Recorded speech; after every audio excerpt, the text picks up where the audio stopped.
Baie welkom by die evangelisasie seminar. Ons het in 2022 hierdie seminar hier by die kerk aangebied, maar nou het ons die geleentheid om dit via opname te maak en dan dit uit te gee op YouTube, sodat meer mense die deel kan hê aan die evangelisasie seminar. En so hierdie evangelisasie seminar se naam is Deel jou troos, of dan die tema is Deel jou troos. En dit kom van die woorde wat ons in die Heidelbergse Katekismes Sondag 1 vraag en antwoord 1 kry. En dis die vraag: wat is jou enigste troos in lewe en in sterwe? Antwoord dat ek met liggaam en siel in lewe en in sterwe nie aan myself nie, maar aan my getroue verlosser Jesus Christus behoort. Hy het met sy kosbare bloed vir al my sondes ten volle betaal en my uit alle heerskappy van die duiwel verlos. Hy bewaar my op so 'n wyse dat sonder die wil van my hemelse Vader geen haar van my kop kan val nie. Alles moet inderdaad tot my saligheid dien. Daarom verseker hy my ook deur sy Heilige Gees van die ewige lewe en maak hy my van harte gewillig en bereid om voortaan vir hom te lewe. En die vraag is, kan jy dit met harte of van harte bely dat dit waar is in jou lewe? En in hierdie seminar wil ek die veral ons gereformeerde lidmate dan inlig oor hoe evangelisasie gedoen kan word. Ons weet dat baie mense raak bevrees en raak se handpalms begin sweet en hulle stem begin bewe wanneer hulle dink daaraan om die evangelie met iemand te deel. En dis gewoonlik omdat mense dink dat hulle nie toegerus is om die evangelisasie te doen nie. En inteendeel is die waarheid dat mense soms toegerus is sonder om te weet dat hulle toegerus is vir evangelisasie. Nou daar's 'n Arabiese gesegde wat sê: hy wat nie weet nie en hy weet nie dat hy nie weet nie, is 'n dwaas, jaag hom weg. Hy wat nie weet nie, maar hy weet dat hy nie weet nie, is 'n student, onderrig hom.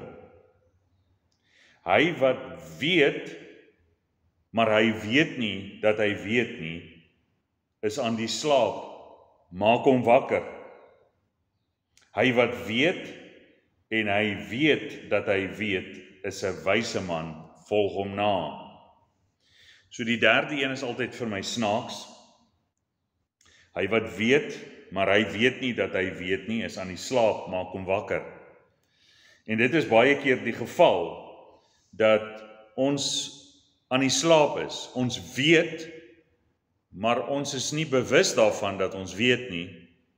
En so as daar 'n wekroep moet wees, dan hoop ek dat hierdie evangelisasie seminar sal dan help, en veral hierdie eerste deel, om die lidmate tot nugterheid en wakkerheid te roep, om hulle te laat besef dat as jy die belydenisskrifte ken, dan is jy voorbereid en is jy gereed vir evangelisasie.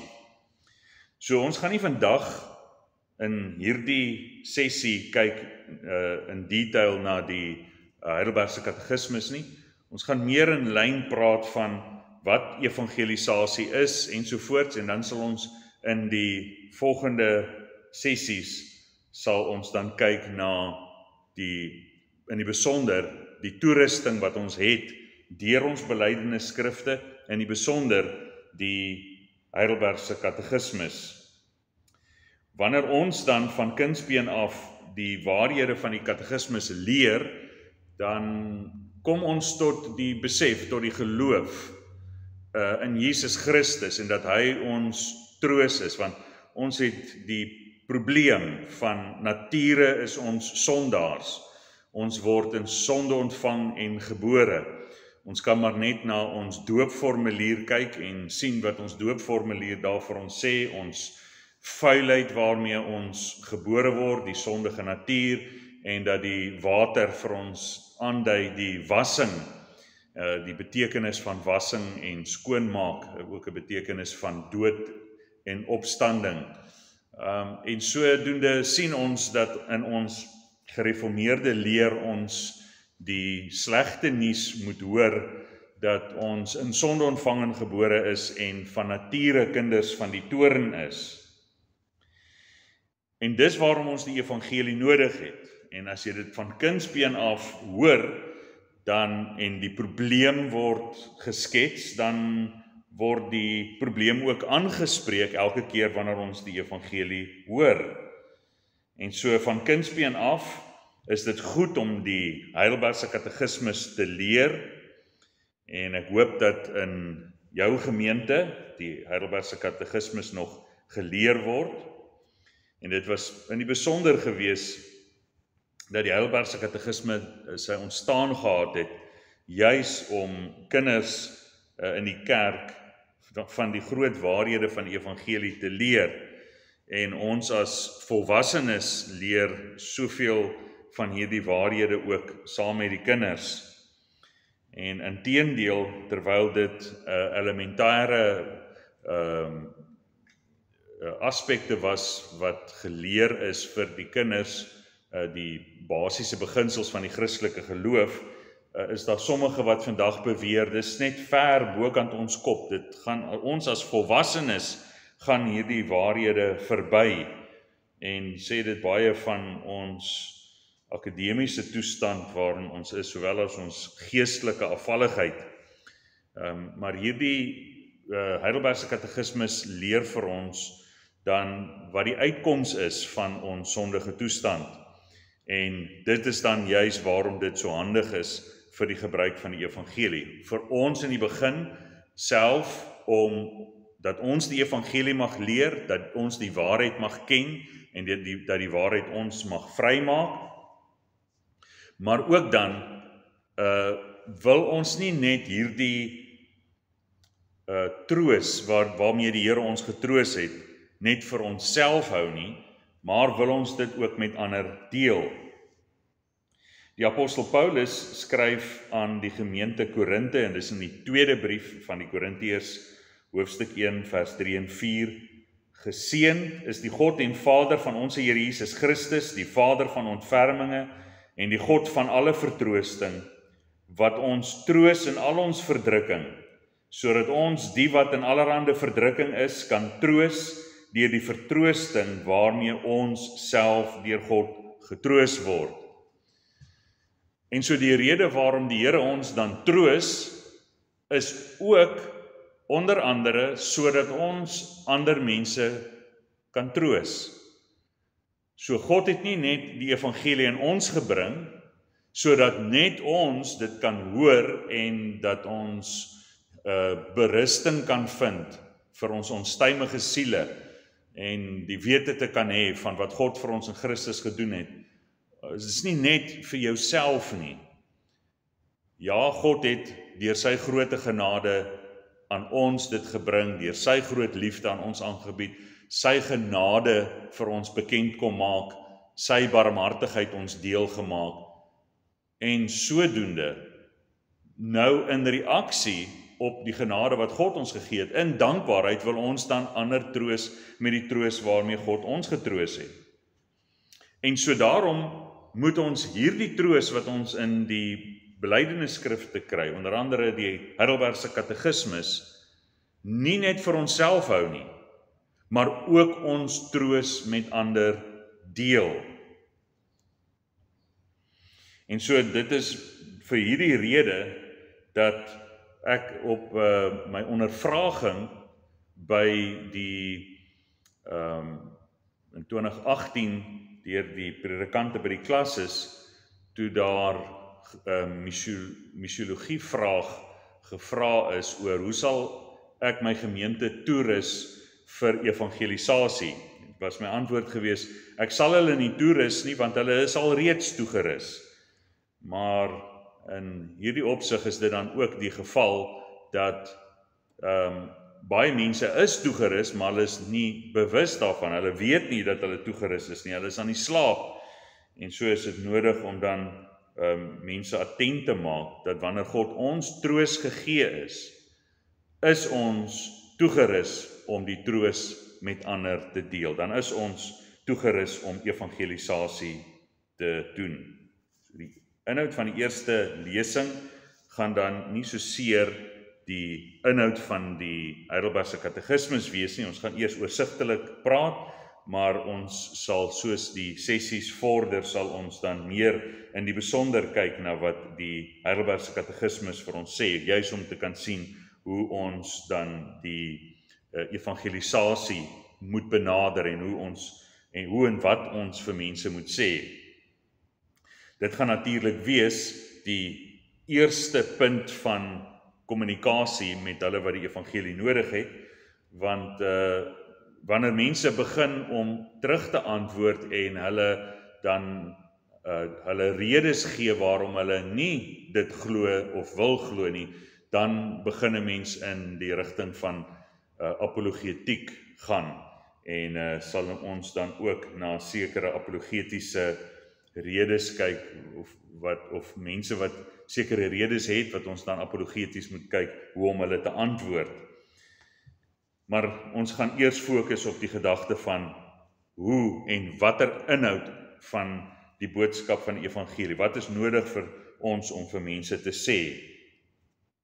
So kom ons kyk wat is evangelisasie. As ons sê ons as gelowiges moet evangelisasie doen, wat is evangelisasie? Nou die woord evangelie in die oorspronklike beteken goeie nuus. En so ons is besig om 'n boodskap van goeie nuus te verkondig. Maar ek het vir julle alreeds gesê dat ons verkondig ook in ons doop en in die prediking die negatiewe aspek, en dit is dat ons in sonde ontvang en gebore is, die slegte nuus. So wanneer ons die evangelie deel en wanneer ons praat oor die evangelie en ons praat oor dat die evangelie by definisie goeie nuus is, dan beteken dit ons moet dit in die lig van die slegte nuus verkondig. En so die slegte nuus en die goeie nuus moet dan saamgebring word. En mense sal sê, maar die slegte nuus en die goeie nuus hoort ons nie by mekaar nie. Om dit te illustreer, en veral vir die dames wat hou van mooi ringe met diamante of edelgesteentes van rubijn of van smarag of van aquamarine of watter edelgesteentes daar is.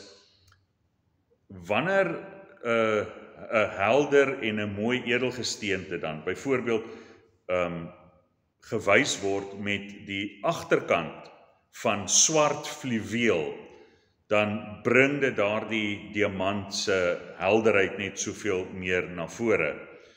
Want as jy byvoorbeeld 'n spierwit diamant het, 'n ring met 'n spierwit glinsterende diamant het, deurskynend, dan en jy plaas dit op 'n lappie wat wit is, dan kan jy nie die onderskeid tref nie. So jy moet daardie diamantring sit jy op 'n swart fluweel lappie en dan bring dit hierdie skoonheid van hierdie ring net soveel meer na vore.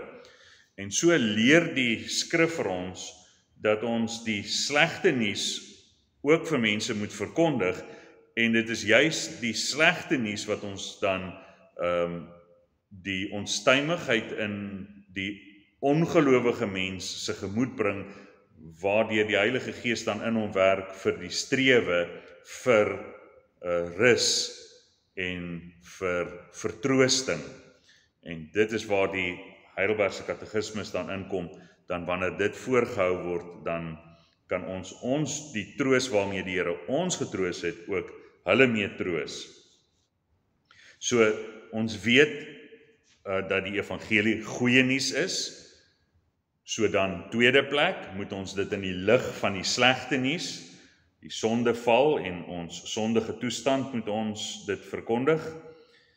En ons sal sien hoe die Heidelbergse Katekismus dit in die volgende sessies sal ons sien hoe die Heidelbergse Katekismus dit hanteer, dan sal dit ons help om ook dit te kan hanteer. En die goeie nuus is wat ons ook kry uit die vervulling van die beloftes van die Ou Testament. So die Nuwe Testament is die vervulling van die beloftes van die Ou Testament. En wat moeilik is dat die Nuwe Testament leer vir ons dat die evangelie is eintlik 'n groot volume werk. As ons in die evangelie van Markus byvoorbeeld lees, Markus 1 vers 1, die begin van die evangelie van Jesus Christus, die Seun van God. So in werklikheid is al 16 die hoofstukke wat Markus geskryf het, sy volle boek wat hy geskryf het, is die evangelie. En so ons wil nie vir mense 16 hoofstukke van Markus lees of die 28 hoofstukke van Matteus en hoeveel daar ook in Lukas en Johannes is nie. Ons wil vir mense 'n gekondenseerde boodskap bring, maar ons wil die volle raad van God bring. Ons wil nie iets uitlaat of ons wil ook nie iets byvoeg nie. So daarom is dit nodig om die evangelie dan reg saam te vat.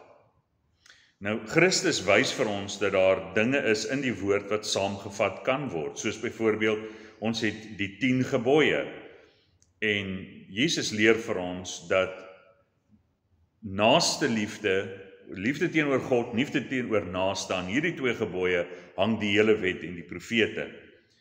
En so daar is hierdie samevatting van wat die 10 gebooie sê. Ons moet die 10 gebooie ken om te weet hoe die samevatting werk. En sodoende is dit ook nodig dat mense die volle raad van God, die volle boodskap van die evangelieskrywers Matteus, Markus, Lukas en Johannes sal leer ken, om dan op die ou end te verstaan wat in 'n klein mate aan hulle aangebied word deur evangelisasie. So daarom is dit baie moeilik om iemand wat glad niks van die Bybel weet nie te evangeliseer. Ons is in 'n bevoorregte posisie dat baie mense in ons land ietwat weet en op sommige wyse het hulle 'n klein mate van katekisasie of soos sommige dit noem sondagskool of wat ook al, of ouers het dan ten minste vir hulle kinders Bybel gelees en saam gebid, min of baie, ten minste is daar sommige wat blootgestel is deur vriende of familie, deur onderwysers, en sodoende is daar 'n mate van kennis, en kan ons ook dan hierdie mate van kennis wat mense het gebruik om hulle dan meer te leer oor die evangelie. Nou, op watter wyse moet ons die evangelie oordra? Nou, Francis van Assisi, iemand uit die kerkgeskiedenis, het vir mense gesê, preek die evangelie en as dit nodig is, gebruik woorde. Maar ons kan nie die evangelie sonder woorde verkondig nie, maar wat hy daardeur bedoel het is dat leef soos 'n Christen en dat jou lewe spreek van Christenskap en dan as iemand meer wil weet, wees dan bereid om met hulle te praat. Maar dit is ook moontlik dat in die milieu waarin Francis van Assisi gepraat het, is dat baie mense van die dorp of stad waarin hy geleef het en die omliggende gedeeltes kerke gehad het en in 'n sekere mate kennis gehad het en daarom dit nie noodwendig nodig was om die evangelie aan almal te verkondig nie. maar het hulle werklik 'n voorbeeld nodig gehad.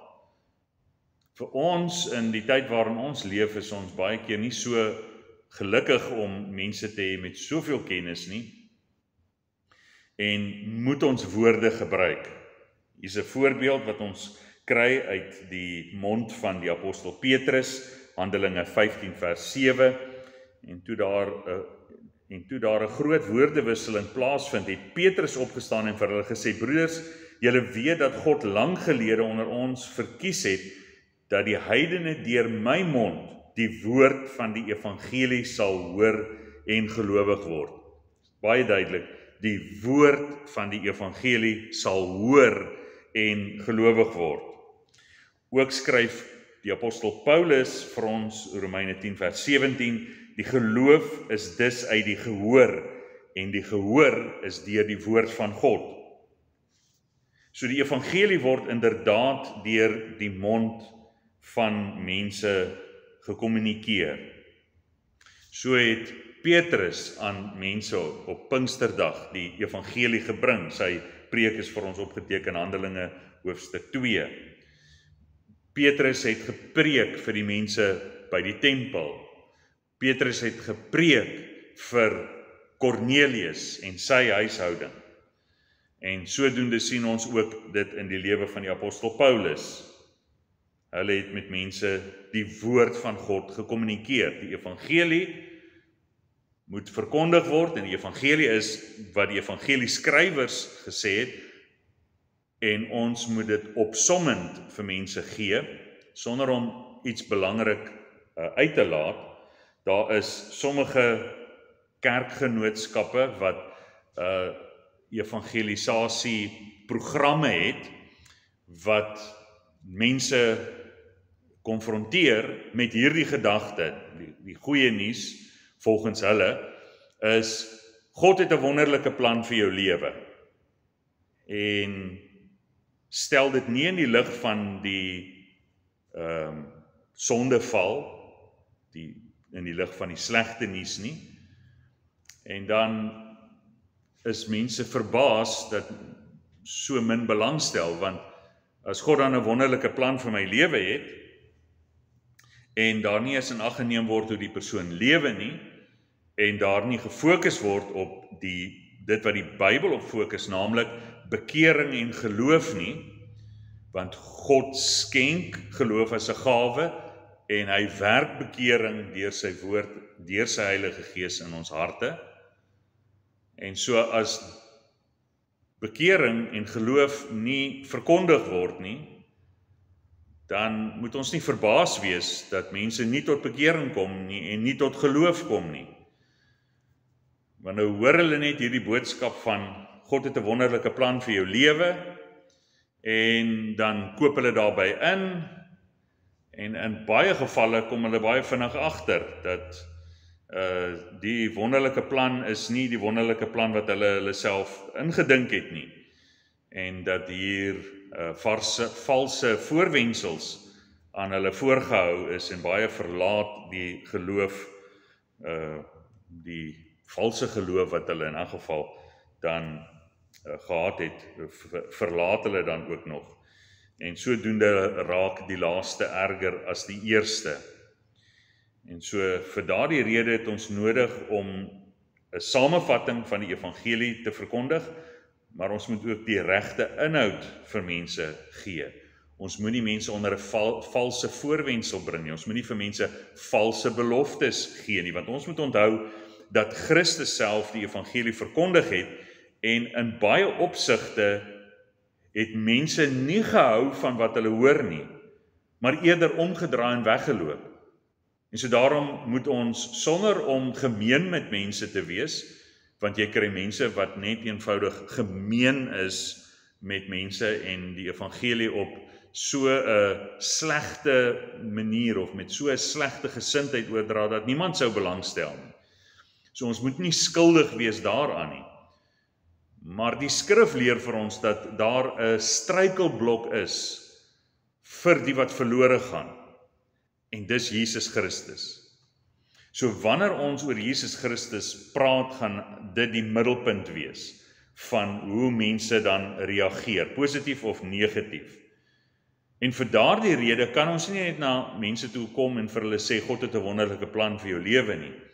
Ons moet kom met die boodskap van, wie is Jesus? Wat het hy kom doen? En as ons dit verkondig, dan sal ons begin agterkom in mense se reaksie of hulle belangstel in die boodskap van die evangelie of nie. Nie alle belangstelling volgens die boodskap van die saaier is ook vir ons duidelik, en soos Christus die gelykenis van die saaier dan ook uitgelê het, dat daar sommige mense is wat die woord dadelik met blydskap aanneem, maar hulle is net vir 'n tyd lank. So ook nie eers wanneer mense positief reageer, is dit noodwendig 'n teken dat iemand deur die Heilige Gees getrek word nie, na Christus toe nie. En ook aan die ander kant, die Samaritane het aanvanklik, toe hulle die boodskap van die evangelie hoor, dit teëgestaan, en eers baie jare later het hulle die boodskap van die evangelie ontvang. So, moenie kyk na mense se reaksie en dink, omdat die persoon toeslaan soos 'n boek of hardnekkig is, dat dit outomaties beteken dat die persoon nie later sal luister nie. Dit kan dalk 'n tyd vat. Aan die ander kant, moenie vroegtydig opgewonde raak oor 'n positiewe reaksie nie, want dis mense wat soos die saad dadelik opkom, maar wanneer die vervolging kom, die son se strale word dan vergelyk met vervolging in die Christelike geloof, net soos die plantjie afsterf, net so sterf hierdie mense se tydelike geloof, nie saligmakende geloof nie, maar hulle tydelike geloof sterf weg, en hulle val weg van daardie tydelike geloof. En so ons word dan duidelik deur die skrif verbied om ons eie afleidings te maak, net die blote feit as ons na mense se reaksie kyk. Daarom moet ons grasie, ons moet geduld, ons moet genade betoon, en ons moet voortgaan om aan te hou om die evangelie te verkondig. Want ons sien dat die apostels nie afgesit is deur mense wat 'n weerstand gehad het teen die evangelie nie. Aan die een kant kom die apostel Petrus en die ander apostels by die tempel, hulle verkondig, en die Jode, die godsdienstleier, die Judaiseerders, beveel hulle om nie in die naam van Jesus te preek nie. En dan word hulle in die gevangenis geplaas, en die oomblik wanneer hulle uitkom, dan verkondig hulle dit weer. En dan word hulle geslaan, en dan verkondig hulle dit weer, en dan word hulle in die gevangenis gesit, en een van die engele het vir Petrus uit die gevangenis vrygelaat, en hy het voortgegaan om die evangelie te bly verkondig. Hy het nie moedeloos geraak nie. So het die apostel Paulus, het hy van die een stad na die ander stad gegaan, en dan is hy vervolg, en met klippe gegooi, en hy het opgestaan, en hy het na die volgende stad toe gegaan, en dan is hy daar vervolg, en dan vlug hy na die volgende stad toe, en een ding is, hy het nie op 'n ashoop gaan sit en gesê, wel, die mense wil nie luister nie, so ek hou maar op nie.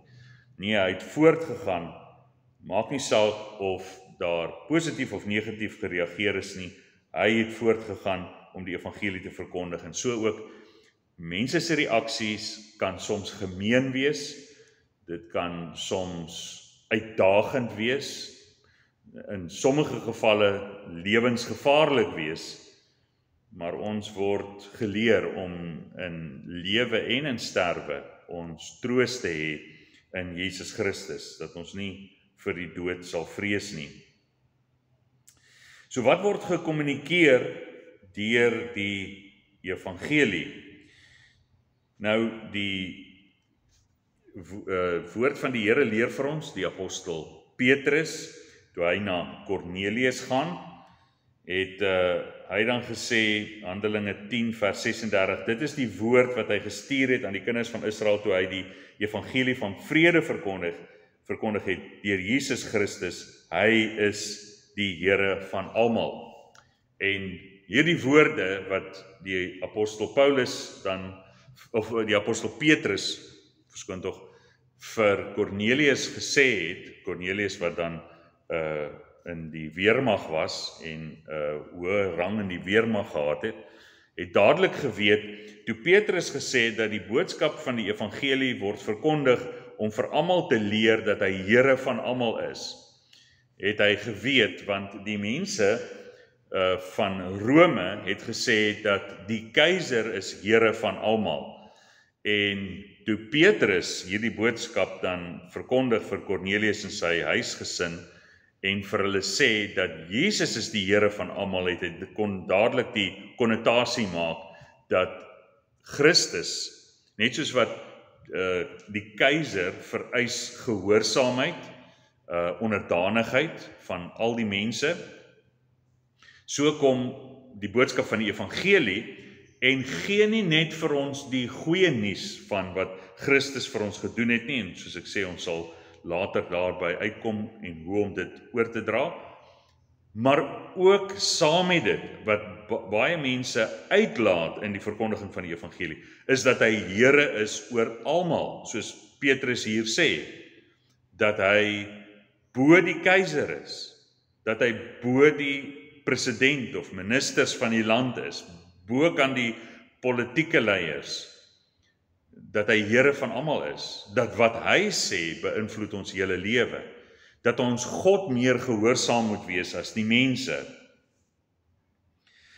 En ons het nodig om dit te weet, dat hy Here is oor ons almal. En daarom was dit een van die eerste geloofsbelijdenisse van die kerk, was om te bely dat Jesus is die Here. Jesus is hoof oor almal. En daarom is dit ook in die apostoliese geloofsbelijdenis, ons oudste belijdenis van die kerk, is dit ook ingevoeg. En die apostoliese geloofsbelijdenis sê, ek glo in God die Vader, die Almagtige, die Skepper van hemel en aarde, en in Jesus Christus sy eniggebore Seun, ons Here. En so, dit sê vir ons, dit wat Petrus gesê het, dat Jesus is Here bo almal. Die belydenis dan, dat Jesus die Here is, het die vroeë kerk besef, is om te bely dat Jesus bo almal is, en dat ek hom bo alles moet, en bo alles en almal moet gehoorsaam.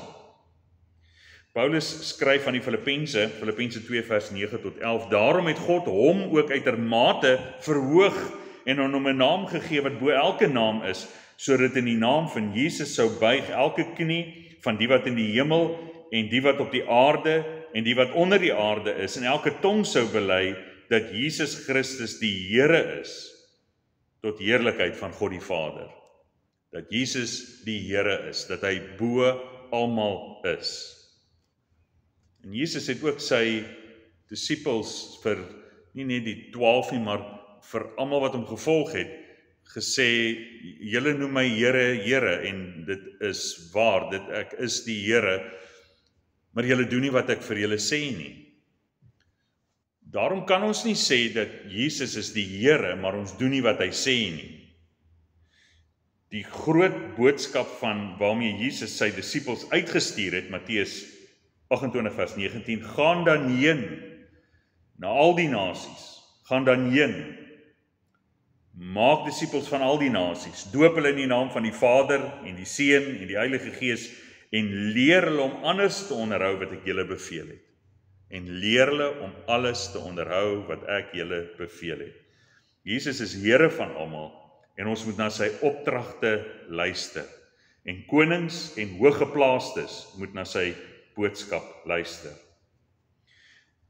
So ons kom nie net met die boodskap van wat het Jesus vir jou gedoen nie, maar ook dat Jesus maak ons vry, en nadat hy ons vry gemaak het, van die vloek van die wet, om vir hom te leef ons 'n lewe van dankbaarheid, en daardie lewe van dankbaarheid is absolute gehoorsaamheid aan hom, om hom as ons Here te hê. Hy is die Here, hy is die hoof, hy bepaal alle dinge, en daarom moet ons gehoorsaam wees. Daarom is deel van die evangelie om uit te gaan, die evangelie te verkondig aan al die nasies, hulle te doop in die naam van die Vader, die Seun en die Heilige Gees, maar nie om uit te los dat mense gehoorsaam moet wees aan alles wat Christus beveel het. So ons moet dit baie ernstig ook verkondig. En dis 'n element wat, soos ek al reeds gesê het, uitgelaat word in baie evangelisasie metodes, modules. En dan is dit nie meer die evangelie nie. Want Christus se verlossing maak ons vry tot diens in dankbaarheid. Die evangelie maak dat ons lewe stel as 'n heilige en welgevallige offer aan God in dankbaarheid vir wat God vir ons kom doen het. En so die evangelie het in die middeleeue veral vertroebeld geraak deur baie menslike gewoontes en gebruike wat ingekom het, sommige net eenvoudig kulties van aard. En sodoende dit nodig geword om weer die helderheid van die evangelie uit te basyn. En die 3 hoofbelydenisse wat uit die 16de eeuse reformatie gestalte gekry het, was die Nederlandse geloofsbelydenis, die Heidelbergse katekismus en dan ook die Dordtse leerreëls.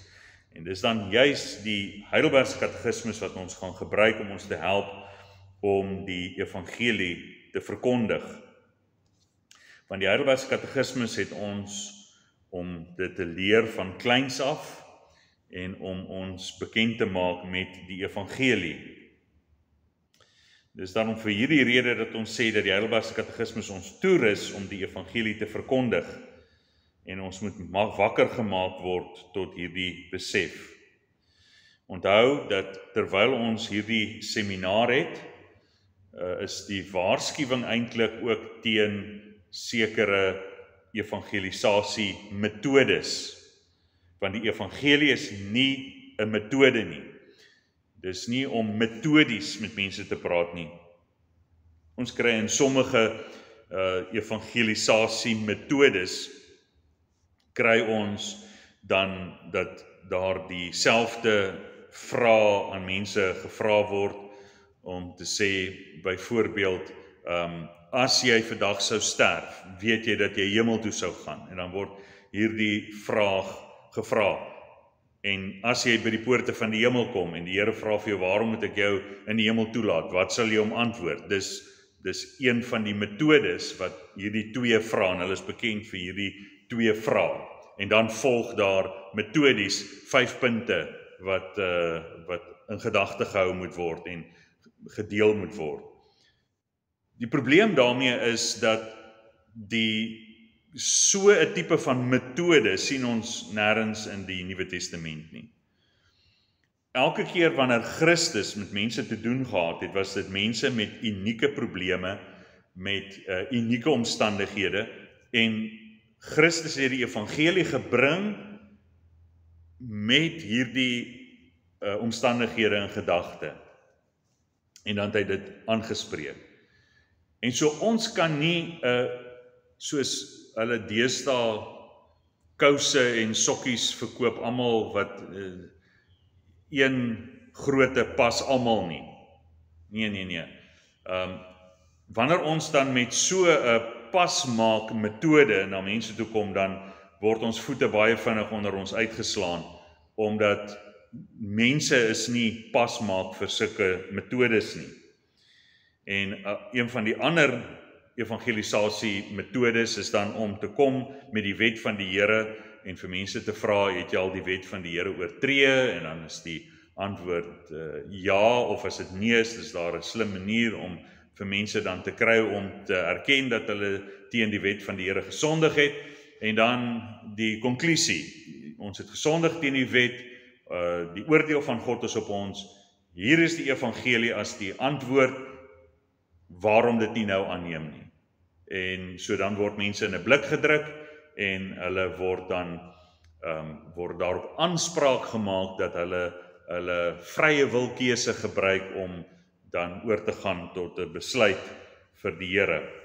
En die probleem is weer eens dat hierdie is 'n metode wat elke keer metodies aan almal oorgedra word, terwyl ons nie sien dat die evangelie metodies in die Nuwe Testament verkondig is nie. Die evangelie het wel 'n boodskap, 'n kernboodskap van Jesus is die Here, maar dit word op verskillende maniere vir mense in verskillende omstandighede verkondig. So die evangelie kan opgesom word en Charles Haddon Spurgeon, die bekende baptiste prediker van Engeland, het gesê dat die evangelie kan in 4 woorde opgesom word. Jesus died for me. So dis 4 woorde in die Engels, in Afrikaans werk dit nie so lekker uit nie, maar Jesus het vir my gesterf, 5 woorde. En dit is die basiese, maar ons het nodig om meer as dit te weet. Ver meer as dit te weet. Ons moet weet wie hierdie Jesus is, want daar is Jehova getuies wat 'n tipe Jesus verkondig, daar's mormone wat 'n tipe Jesus verkondig, daar is verskeie kultiese en sektariese groepe wat 'n tipe van Jesus verkondig. Maar van wie praat ons? As ons sê Jesus is die Here, van wie praat ons? En ons het nodig om dit te weet, en die Heidelbergse Katekismes lig dit vir ons uit. So, indien ons dan getuig dat die Here ons deur die evangelie getroos het, en soos ons dit gelees het van Sondag 1 vraag en antwoord 1, dan moet ons tog die begeerte hê om die evangelie met ander te deel. Want ons kan dit nie vir ons self hou nie. As ons dink in terme van Sondag 32, wat veel later is in die Heidelbergse Katekismes, vraag en antwoord 86, kom ons by die kwessie van vir ons wat gelowig is, hoekom moet ons 'n goeie lewe leef, as ons uit genade alleen gered word, sonder verdienste van ons kant af? Hoekom is dit noodsaaklik om 'n goeie lewe te leef? En die Heidelbergse Katekismes gee vir ons Sondag 32 vraag en antwoord 86 die antwoord daarop. Waarom moet ons nog goeie werke doen, terwyl ons tog sonder enige verdienste van ons kant alleen uit genade deur Christus uit ons ellende verlos is?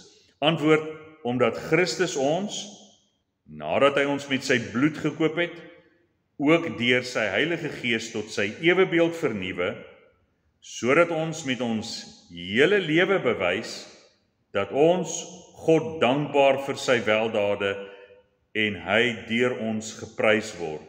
Verder, sodat ons vir onsself uit die vrugte van ons geloof sekerheid kan kry en ons deur die Godvreesende lewe ons naaste ook vir Christus kan wen. Ons naaste ook vir Christus kan wen. So, hier vind ons in die Heidelbergse Katekismes dat ons self troos kan hê, maar ons ook ons naaste vir Christus kan wen. En ons kan hierdie einste Heidelbergse Katekismes gebruik, omdat dit gefokus is op wat die woord van God sê. Omdat die Heidelbergse Katekismes ooreenstem met wat die woord van God sê, daarom vat dit vir ons die evangelie so mooi vas, soos wat ons in die volgende sessies sal sien. En inteendeel wys die Heidelbergse Katekismes vir ons dat ons elkeen verantwoordelik is om die evangelie te verkondig. Nie net die predikant nie, nie net die kerkraad, die ouderlinge of die hakens nie, ons almal. Want dit beteken nie net dat Sondag 32, vraag en antwoord 86, net vir predikante en ouderlinge bedoel is nie. Dis vir al die lidmate. En al die lidmate is verantwoordelik om die evangelie aan hulle naaste te verkondig. As ons nou van ons ander belydenisskrifte kyk, die Nederlandse geloofsbelydenis artikel 29 sê die kenmerke van 'n ware kerk, onder andere, en ek haal net 'n gedeelte van die artikel 29, u kan dan gaan kyk na artikel 29 om die volle konteks daarvan te sien. Die kenmerke van die ware kerk is wanneer die kerk die evangelie suiwer preek, die sakramente suiwer bedien, soos Christus dit ingestel het, en die kerklike tug gebruik om die sondes te straf. Kortom, wanneer almal hulle ooreenkomstig die suiwere woord van God gedra, en alles wat daarmee in stryd is verwerp, en Jesus Christus as enigste hoof erken, hieraan kan ons met sekerheid die ware kerk uitken, en niemand het die reg om hom daarvan af te skei nie. Vervolgens aangaande die lidmate van die kerk, ons kan hulle uitken aan die kenmerke van die Christene, naamlik hulle geloof dat hulle die enigste verlosser, Jesus Christus, aangeneem het, dat hulle daarna die sonde ontvlug, die geregtigheid najaag, die ware God en hulle naaste liefhet, nie na regs of links afwyk nie, en hulle sondige natuur met sy werke kruisig. Hiermee sê ons nie dat daar nie nog groot swakheid in hulle is nie. Inteendeel, deur die Gees stry hulle juis al die dae van hulle lewe daarteen, terwyl hulle altyd weer hulle toevlug neem tot die bloed, die dood, die lyding, gehoorsaamheid van die Here Jesus Christus, in wie hulle deur die geloof in hom vergewing van hulle sondes het. So hier sien ons duidelik, Jesus word weer eens as Here, die enigste hoof erken, en dat al die lidmate van die kerk die verantwoordelikheid het om ooreenkomstig die woord van God te leef. En dit beteken dat almal die verantwoordelikheid het om die dankbaarheidslewe te leef. Almal verantwoordelik is om hulle lewe te gee as 'n heilige, welgevallige offer aan God. Almal verantwoordelik is om hulle naaste vir Christus te kan wen. Dis deel van die 3 kenmerke van 'n ware kerk. En so dis almal se verantwoordelikheid. So in baie gevalle bly lidmate net eenvoudig vir die predikant kyk, wanneer gaan jy die kerk laat groei? Wanneer gaan jy begin om die gemeente se getalle te laat toeneem? En die leraar se verantwoordelikheid is eintlik om die gemeente toe te rus sodat hulle kan uitgaan.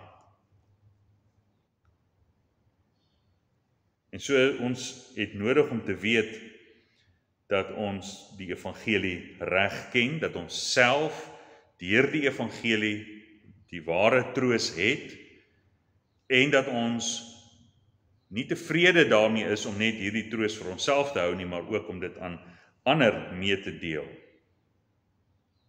So hierdie wyse waarop ons die evangelie verkondig is nie 'n metodiese manier nie, maar dit is om die agtergrond van die evangelie te ken, die vrae en antwoorde van die Heidelbergse Katekismes te ken, om sodoende dan in gesprekke in te gaan om vir mense dan te kan reg verkondig.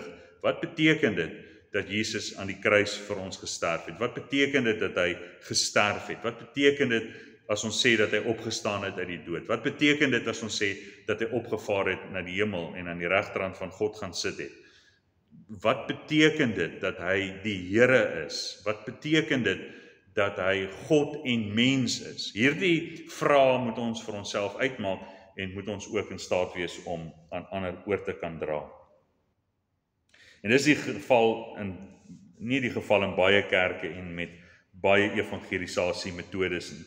Daar's weinig mense wat evangelisasie doen en ongelukkig 'n groot hoeveelheid van hierdie mense is besig om aan mense halwe waarhede en leuns te verkondig.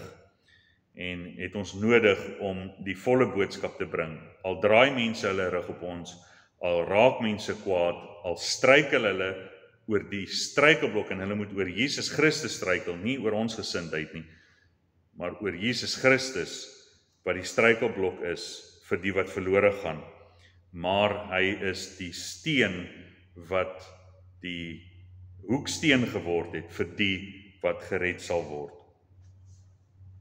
En ons het hierdie Christelike boodskap wat ons nie kan versaak nie en wat ons nie kan nalat nie, omdat ons troos ontvang het, wil ons ander ook troos met hierdie boodskap.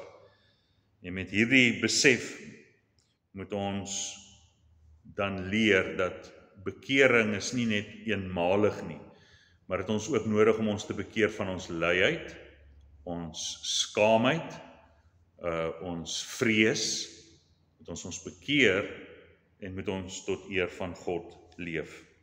So daardie bekering is nie net om bekering vir ander te gaan verkondig nie, maar ook ons hand in eie boesem te slaan en te sien dat ons baie keer skuldig is daaraan, dat ons nie doen wat God vir ons sê nie, en dat ons nie leef soos wat hy vir ons sê nie.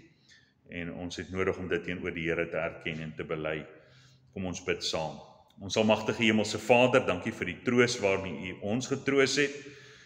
Help ons dan ook om die troos wat ons ontvang het, in woorde te kan omskep, om dit te gebruik wat die woord vir ons leer, wat die skrif, die evangelies, die sendbriewe, die hele Ou en Nuwe Testament te kan inspann in wysheid, om te kan weet hoe ons elkeen moet antwoord, en dat ons die vreugde sal ervaar, dat ons ander mense sal sien, dat hulle troos ontvang, net soos wat U aan ons troos kom gee het. Berei ons voor en skenk in ons harte 'n groot vrymoedigheid, Here, wat ons soveel keer so bevrees vir mense, en bid ons dat ons met die vrymoedigheid waarmee U ons gee, al hierdie vrees sal oorwin.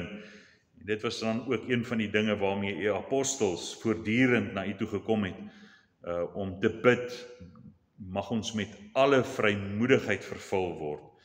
Skenk aan ons die vrymoedigheid om die evangelie te verkondig.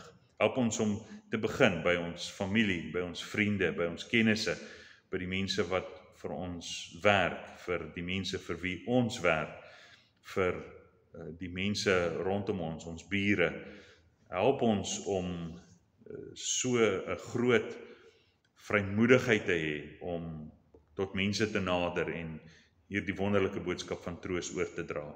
Ons is diep afhanklik van U om ons dan ook toe te rus deur die middele wat U ons gegee het, naamlik U woord en ook ons belydenisskrifte.